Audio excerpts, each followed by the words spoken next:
In this video, we are going to talk about trauma and more importantly, how to deal with the trauma. And I know if you're watching me right now, you might be thinking trauma is kind of like a taboo word and it doesn't really have any excitement around it. But if you realize what trauma is, like the fact that you're not able to go up and talk to a beautiful young girl today, the fact that you are shy, the fact that you don't know how to speak up for yourself, and the fact that you're not even able to make money or you're not successful or whatever it is that you want in life, understand that the reason you don't already have it has to do with trauma.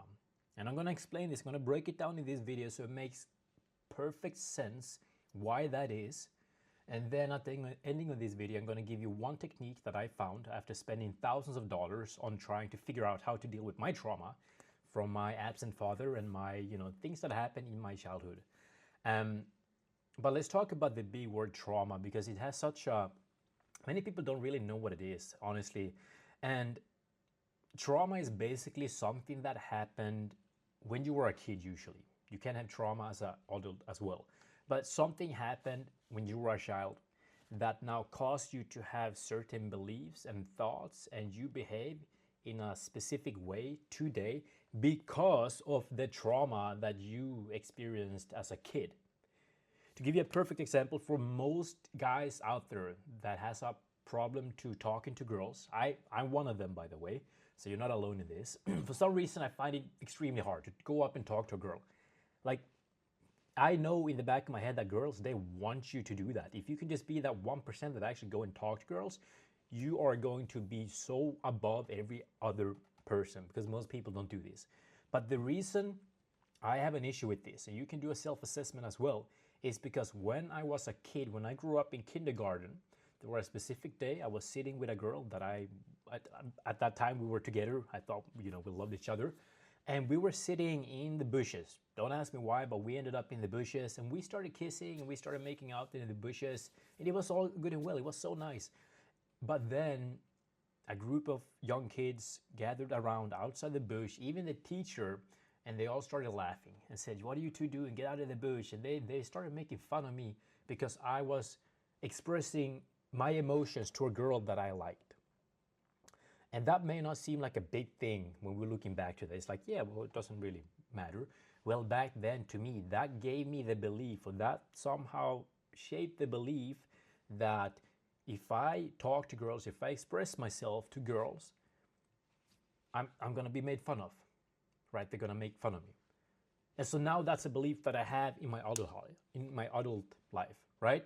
And there's many different variations of this. It could be a simple thing. Another thing that happened to me when I was in a store with my mom, and I was, she was out shopping, I was doing my thing, I was running around in the store, and I looked up and mom wasn't there. And I freaked out. Looking back, it's not really that big of a deal. I found my mom. Back then, in my head, I could start thinking things like, oh, mom doesn't love me, or love is hard because when you love somebody, they're gonna end up leaving you, right? Another big one for me was when my father, I grew up with an absent father. He spent most of my childhood in jail, unfortunately. And that caused beliefs all the way until today that makes it extremely hard for me to be vulnerable and actually open up to girls. And you might have multiple of these things, right? So realize that one event when you were a kid can form hundreds of beliefs that you now have today. And so what most people do today, when you hear people talk about, all of this about belief breaking and breaking beliefs and doing affirmations and all of this bullshit, realize that it takes a long time to break one belief. And you and I are made up of thousands of beliefs. So instead of breaking one belief at a time, what you can do instead with this technique that I'm going to explain to you is that you can go to the root cause. Think of it like a big tree.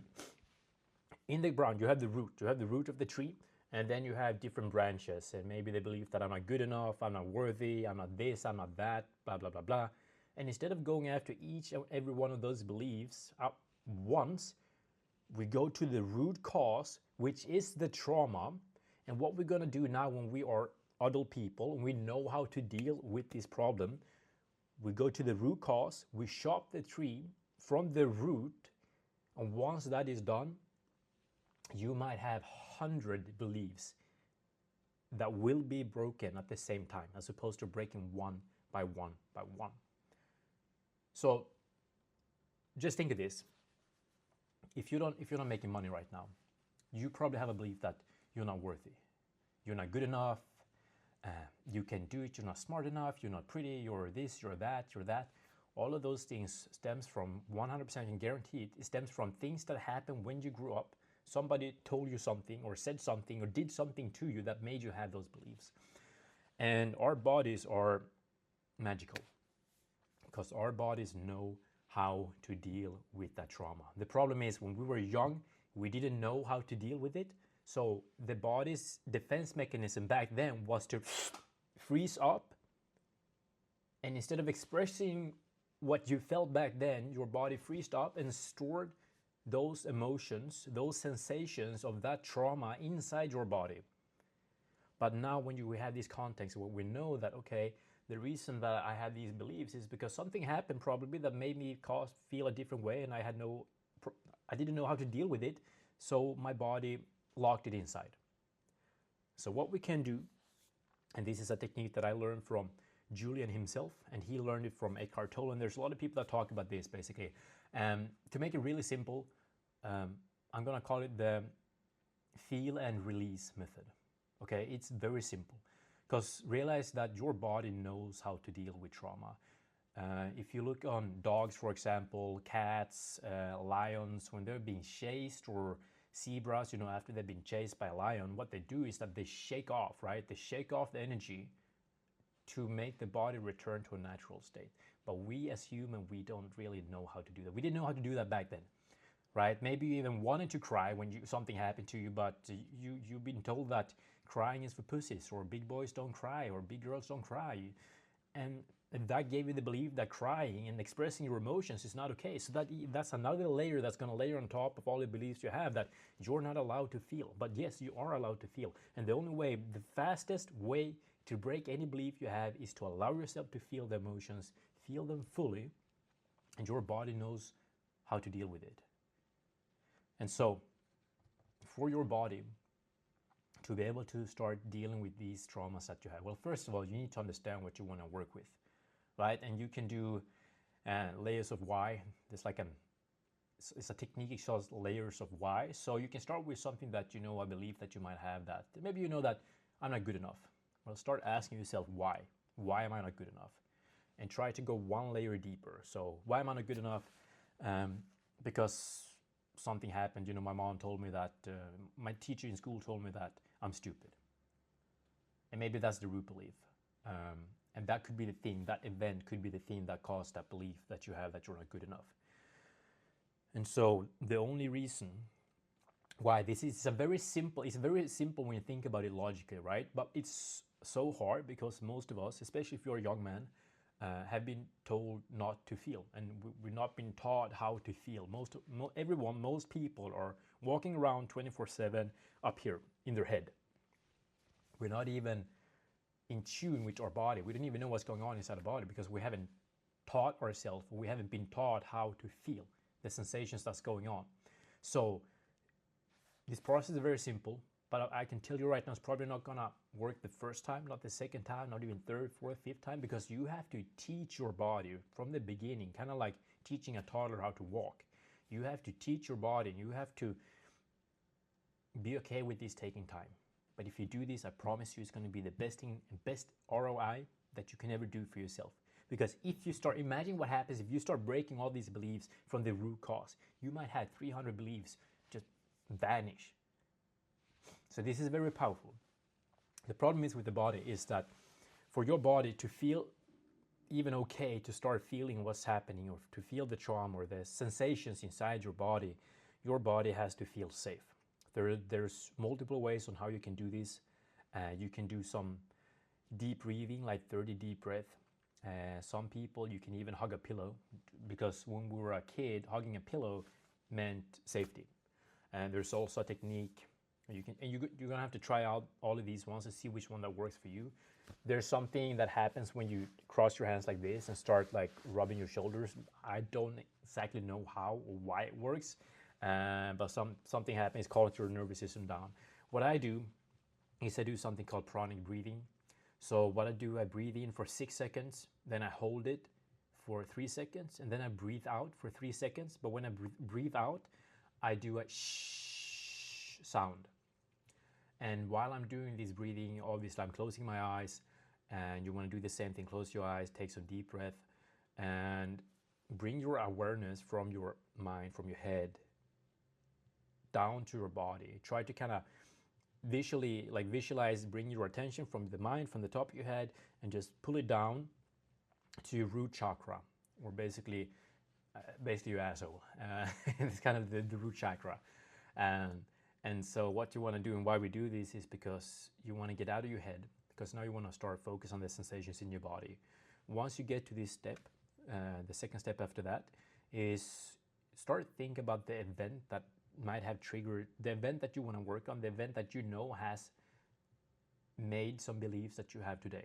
So for example, what I would do, I would close my eyes, do the 3 rounds of pranic breathing, close my eyes like this, and then I would just focus on the event when I was sitting with the girl in the bush and people started laughing at me.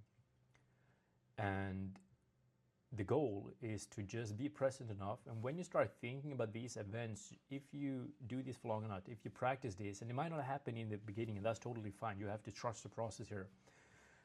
Eventually, you will feel some type of sensation in your body. It could be that your chest kind of ties up. You might feel a knot somewhere in your stomach. And that sensation that you feel is the sensation that was created when that event happened. So, if your body is now in a calm state, if your body feels safe to deal with this sensation right now, the only thing you got to do, you're just going to sit and focus all your attention on the sensation and let the sensation run its course, because the sensation, the trauma, wants to process itself. And when I say process, they can be, when these actually start working, don't be surprised if you start crying and you start shaking, you start sweating. And this is good. Just sit with the process, sit with the sensations that comes up, because this is your body that's dealing with the trauma. And again, it's not going to happen the first time you do this. You come back to this exercise. Try to do this every day if you can in the beginning.